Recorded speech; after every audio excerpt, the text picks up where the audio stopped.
What's going on, horror fans? Untitled Gaming here today presenting my official movie review for the latest summer horror film known as Lights Out. Now, before I begin this video, guys, keep in mind this video will contain loads of spoilers, so if you guys haven't seen the movie and you guys don't want to find out what happens, simply tune off of the video right now. And of course, with that being said, you guys have been warned. Now, I really had low expectations going into this film, considering the fact that this movie was once, I guess you could say, labeled as somewhat of a independent short horror movie, and to see the woman that actually starred in this film, Lotta Lawson, who actually played the role of Esther, be portrayed in the original Lights Out, short film back in 2013, and to see her, debut on the big screen 3 years later was actually pretty cool because she was involved in the first ever project, and now to see her return and have somewhat of an involvement was pretty cool. All right, so now we kick it off with the mother of the film. Her name is Sophie. We have Martin, who is Sophie's son and also the brother of Rebecca, one of the main characters in this film, and they're stuck faced with some sort of an entity, this being that was once considered to be a psychiatric patient by the name of Diana. And Diana was a very, very unusual patient. She had this very, very weird skin disorder kind of like thing going on. She was very very hostile as well. I mean, she was labeled as being an evil kind of person. She was able to get into people's heads and pretty much manipulate them in a way. So the backstory, involves Rebecca, the daughter, trying to save Martin and their mom from this impending doom. Now, the mother, actually Sophie, was being used as a conduit by Diana because without Sophie, there wouldn't have been a Diana, and Diana latched herself onto Sophie because that's pretty much how they met, was through the mental institution, and that was when they tried to perform several experiments on Diana, trying to figure out, her skin disorder and trying to pretty much fix her in a way. But in retrospect, there was a horrible accident which caused Diana to die, and through that, she latched herself onto Sophie. So we get to see that connection pretty much there within the family, and Sophie never told any of her kids. Her husbands pretty much left her because they thought she was crazy, but they ended up dying due to Diana wanting Sophie all for herself. So whoever got close to Sophie, they would ultimately die because Diana wanted her for herself. And of course, we see Rebecca and Martin trying to pretty much break the bond between the mother and Diana because Diana really latched herself onto the mother, convincing her that she was still alive and convincing her how throughout all these years, like, she felt neglected and stuff. So Diana, the entity, was actually also following Rebecca. We do get to see several shots of Rebecca sleeping in her home, and we get to see Diana make her presence known while she was there in the dark and stuff. And she even told Rebecca at some point, once Rebecca went into the mother's house, was to stay away from Sophie, to stay far away, even grabbing onto her hair and lifting her up in the ceiling and stuff. It was pretty gruesome stuff. The movie's rated PG-13, which I didn't really have a problem with, although I felt as if it should have been rated R due to the tension that was felt throughout the film.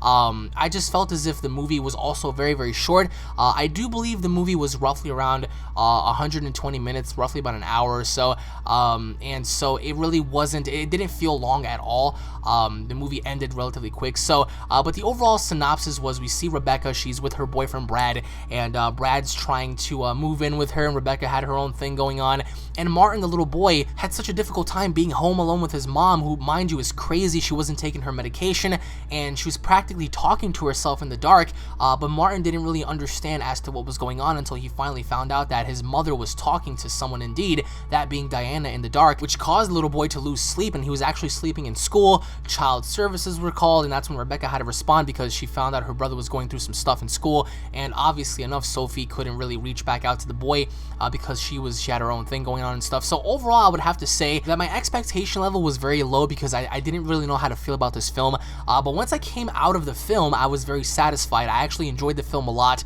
being the fact that I am a horror fan. I'm very hypercritical when it comes to horror movies, so I didn't really want to look into too much as to what was going on with this film.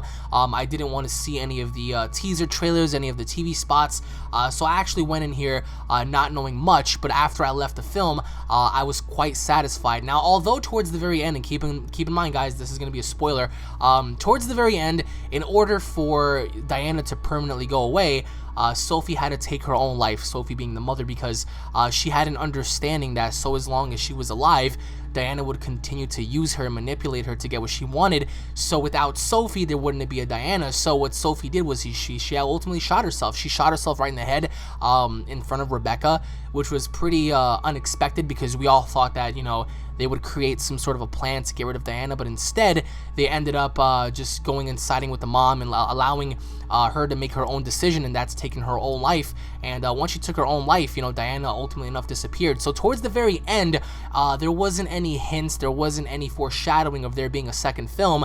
So I do think that this movie's going to be a one and done kind of deal. That's if, of course, they decide to just do a second film with a completely new family, but then again, that also loses value. So walking out of this film, I would have to give this film from a 1 to a 5 stars. I would have to give this movie a 4 out of 5. It was very, very enjoyable. There was a lot of unexpected events that occurred.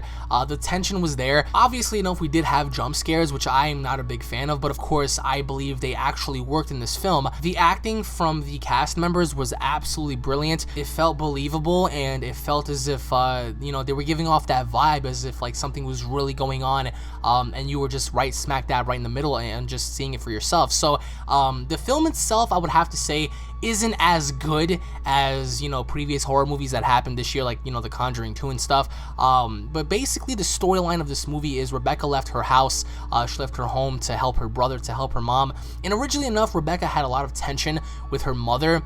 They often didn't see eye to eye because Rebecca felt as if her mother was responsible for her father leaving. You know, her mother was responsible for many negative things happening, and she pretty much blamed her mom for lots of, you know, things happening. But in reality, it was Diana who was manipulating Sophie to do these things, even taking their fathers away, which was pretty gruesome because we see one of the fathers pretty much get picked off right in the beginning of the film.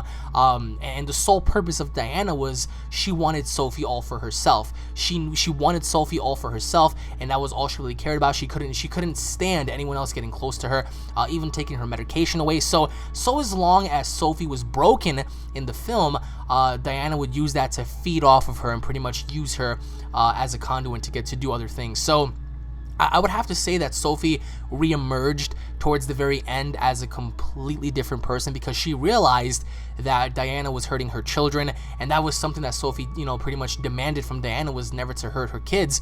And once she found out that Diana was pretty much, you know, hunting her kids and stuff, she pretty much turned the tides on her. We see the police officers pretty much get picked off easily. I would have to say the origins as well, in terms of how Diana came to be and what exactly her skin condition was still quite unknown. We didn't really know how she ended up in the mental institution. We didn't really know what was going on. But I would have to say this movie is very, very enjoyable. If you guys plan on seeing a decent, relatively good horror film this year, definitely go see Lights Out. I mean, The Conjuring 2 was also great, but this is also another good film.